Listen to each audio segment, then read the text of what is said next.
likta lielā nacionālās vienības ideja, darba un dzīves prieks, pienākuma un atbildības sajūta, vispārības labums, valsts drošība, nacionālais lepnums un nacionālais gods. Celtniecības izstāde ir viszīmīgākā 15. maija Latvijas sasniegumu skate. Šī izstāde atspoguļo laikmeta raksturīgākās iezīmes, rādot apmeklētājiem, kā vienības valstī visas dzīves nozares samērīgi ievērotas. Līdzsvarotas ir gara un materiālās kultūras vajadzības, un nav mūsu zemē aizmirstu un atstātu novadu.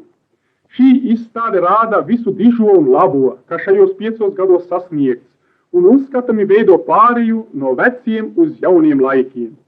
Šeit mēs redzam, ka latvieši savā lielā vadoņa vadīti ir saņēmuši savu likteni paši savās rokās un veido savu dzīvi pēc savas gribas.